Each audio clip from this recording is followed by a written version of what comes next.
नमस्कार भक्तों, तो कैसे आप सब लोग। तो आज हम कार्तिक मास महात्म्य कथा का अध्याय 2 सुनेंगे। मैं आशा करती हूँ कि आपने हमारे मेरो छोटो काना चैनल पे अध्याय 1 भी जरूर सुना होगा। अगर आपने नहीं सुना तो आप जाके सुन सकते हैं। तो सबसे पहले आप मेरे साथ बोलिए, हरे कृष्णा कृष्ण कृष्ण हरे हरे, हरे राम राम राम हरे हरे। तो चलिए सुनते हैं। भगवान श्री कृष्ण आगे बोले, हे प्रिय, जब गुणवती को राक्षस द्वारा अपने पति एवं पिता के मारे जाने का समाचार मिला तो वह विलाप करने लगी। हे नाथ, हे पिता, मुझे त्याग कर तुम कहाँ चले गए? मैं अकेली स्त्री तुम्हारे बिना अब क्या करूँगी? अब मेरे भोजन, वस्त्र आदि की व्यवस्था कौन करेगा? घर में प्रेम पूर्वक मेरा पालन पोषण कौन करेगा? मैं कुछ भी नहीं कर सकती। मुझ विधवा की रक्षा कौन करेगा? मैं कहाँ जाऊँ? मेरे पास तो अब कोई ठिकाना नहीं रहा। इस प्रकार विलाप करती हुई गुणवती चक्कर खाकर धरती पर गिर पड़ी और बेहोश हो गई। कुछ देर बाद जब उसे होश आया तो वह पहले की भांति करुण विलाप करते हुए शोक सागर में डूब गई। कुछ समय के पश्चात जब वह संभली तो उसे ध्यान आया कि पति और पिता की मृत्यु के बाद मुझे उनकी क्रिया करनी चाहिए जिससे उनकी गति हो सके। इसीलिए उसने अपने घर का सारा सामान बेच दिया और उसे प्राप्त धन से अपने पिता एवं पति का श्राद्ध आदि कर्म किया। तत्पश्चात वह उसी नगर में रहते हुए 8 पहर भगवान विष्णु की भक्ति करने लगी। उसे मृत्यु पश्चात तक नियम पूर्वक सभी एकादशी का व्रत किया और कार्तिक महीने में उपवास एवं व्रत किया। हे प्रिय, एकादशी और कार्तिक व्रत मुझे बहुत ही प्रिय है।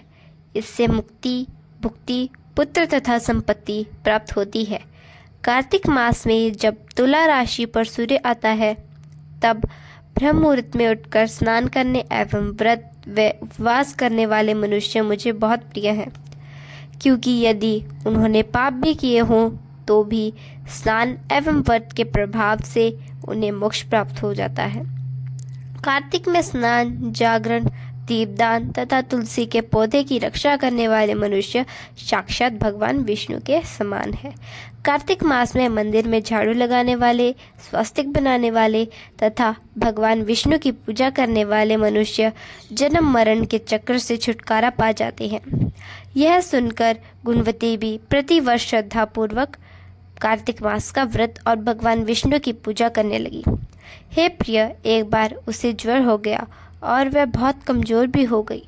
फिर भी वह किसी प्रकार गंगा स्नान करने के लिए चली गई। गंगा तक तो वह पहुंच गई, परंतु शीत के कारण वह बुरी तरह से कांप रही थी। इस कारण वह शिथिल हो गई। तब मेरे दूत उसे थाम ले आए। तत्पश्चात ब्रह्मा आदि देवताओं की प्रार्थना पर जब मैंने कृष्ण का अवतार लिया तो मेरे गण भी मेरे साथ इस धरती पर आए, जो इस समय यादव है। तुम्हारे पिता पूर्व जन्म में देव शर्मा थे तो इस समय शताजित है। पूर्व जन्म में चंद्र शर्मा जो तुम्हारा पति था वह डाकू है, और हे देवी, तू ही वह गुणवती है। कार्तिक व्रत के प्रभाव के कारण तू मेरी अर्धांगिनी हुई है।